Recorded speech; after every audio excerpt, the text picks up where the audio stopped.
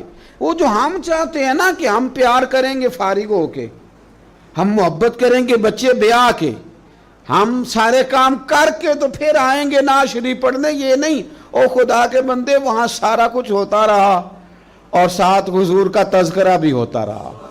سارا کچھ, آزمائشیں, پریشانیاں, ہر چیز اپنی جگہ موجود رہی, پر حضور کی نعت میں کوئی کمی نہیں آئی. انہوں نے نا حضور سے جو پیار کیا تو اس پیار میں جو خاص ان کی ادا تھی. دیکھیں, اس دور کا سب سے بڑا مسئلہ غلامی تھا. آج بھی مسائل ہوں گے, ہمارے ہاں سب سے بڑا مسئلہ پیسہ ہے, تو لوگ سمجھتے ہیں کہ بس کسی طریقے سے یہ آ جائے تو شاید باقی سارے مسئلے حل ہو جائیں. حالانکہ کسی پنجابی شاعر نے کہا تھا کہ دل دے اندر وسن والا مالک یہ مہمان نہیں ہوندا, تے چوکھا رزق بھی جوڑ لئیے تے بانج نصیبوں کھان نہیں ہوندا. لیکن بعض لوگ سمجھتے ہیں کہ شاید سارا کچھ پیسہ ہی ہے اور اسی میں وہ باتوں کو تولتے رہتے ہیں, اسی میں سارا کچھ کرتے رہتے ہیں. اس دور کا سب سے بڑا مسئلہ غلامی تھا, اور غلام بکتا تھا اور پھر اس کے بچے بکتے تھے. تو جب کوئی غلام آزاد ہوتا تھا نا تو وہ سمجھتا تھا کہ اب تو میں دنیا میں آ گیا ہوں. آزادی ایک بہت بڑی نعمت ہے, بہت بڑی نعمت.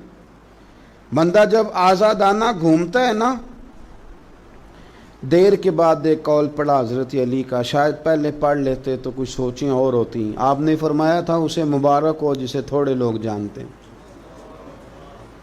اسے مبارک ہو. ایک وقت ایسا آتا ہے کہ انسان تو اپنی مرضی سے اپنے دوستوں کے پاس بھی نہیں بیٹھ پاتا, وہ تو اپنی مرضی سے گھوم پھر بھی نہیں سکتا, ایسے حالات اس پر آتے ہیں. آزادی ایک بہت بڑی نعمت ہے زندگی میں, اسے سمجھیں. تو اہل عرب کے ہاں غلام کا آزاد ہونا اتنی بڑی نعمت تھی کہ وہ بندہ سمجھتا تھا دنیا میں ہی آج آیا ہوں. حضرت زید بن حارثہ نبی پاک کے غلام ہیں. بچپن میں کسی نے اغوا کیا, مکے لا کے بیچا, اور پھر حضرت خدیجہ الکبریٰ رضی اللہ تعالی عنہا کے ذریعے حضور کی بارگاہ تک آ گئے. ان کے والد اور چچا اور ایک روایت میں ان کا بھائی پیسے لے کے حضور کی بارگاہ میں آئے. کہا ہمارا بیٹا آپ کے پاس ہے, یہ پیسے لے لیں, ہمیں دے دیں, ہم نے لے کے جانا ہے. تو نبی کریم صلی اللہ علیہ وسلم نا بات سن کے مسکرائے. کچھ مسکراہٹیں بڑی معنی خیز ہوتی ہیں. حضور مسکرائے, فرمایا میں زید کو بلاتا ہوں, اگر وہ تمہارے ساتھ جانا چاہے تو یہ پیسے تم ساتھ اپنے پاس رکھو, ایسے مفتی لے جانا اگر جانا چاہے. تو حضور تو مسکرا رہے تھے نا, لیکن انہیں ابھی اس بات کا پتہ نہیں تھا, وہ ابھی اس رستے کے مسافر نہیں تھے. وہ کہنے لگے جی یہ کیا بات ہوئی, وہ غلامی نہیں چھوڑنا چاہے گا, کیونکہ غلامی تو سمجھتے تھے کہ جیے ہی آج ہیں جب آزاد ہو گئے, جی وہ جانا نہیں چاہیں گے, یہ کیا بات ہوئی. تو حضور نے فرمایا میں بلاتا ہوں نا, جانا چاہے تو لے جاؤ. اللہ کے رسول صلی اللہ تعالی علیہ وسلم نے بلایا, جناب زید بن حارثہ آئے, فرمایا والد اور چچا آئے ہیں. یہاں ایک روایت میں تمہارے بھائی آئے ہیں, دوڑ کے گئے, بڑے زمانے سے ملے ہوئے تھے, بڑا روئے, بڑا پیار, بڑی باتیں, بیٹا تیری ماں یاد کرتی ہے, تیری بہنیں بلاتی ہیں. تیاری ہو گئی. اب جب تھوڑا سنبھلے نا تو حضور نے دھیمے لہجے میں کہا زید یہ تمہیں لینے آئے ہیں, اگر تم جانا چاہو تو میری طرف سے پابندی کوئی نہیں. کون نہیں گھر جانا چاہتا, کون نہیں آرام کرنا چاہتا. 2-3 دن بندہ باہر رہے نا تو وہ گھر لوٹ کے آئے تو اس کا دل کرتا ہے کہ آج نیند سکون کی آئے گی. ہم گھومتے ہیں پاکستان میں تو لوگ کہتے ہیں رات رہ جاؤ, زیادہ اصرار کریں تو پھر میں کہتا ہوں یار اپنے بیڈ پہ ہی نیند آتی ہے, تمہیں کیا بتائیں. گھر کون نہیں جانا چاہتا, اپنے بہن بھائیوں سے کون نہیں ملنا چاہتا. قرار ہی سارا وہاں ہے, سکون اور راحت ہی وہاں ہے. اس کی تو خواب کبھی آ جائے بندے کو اپنے گھر کی تو وہ خواب بڑی تسلی دے جاتی ہے. تو حضرت زید سے حضور نے فرمایا جانا چاہو تو چچا کا تو خیال تھا نا کہ یہ دوڑ لگا دے گا, یہ بھاگ جائے گا.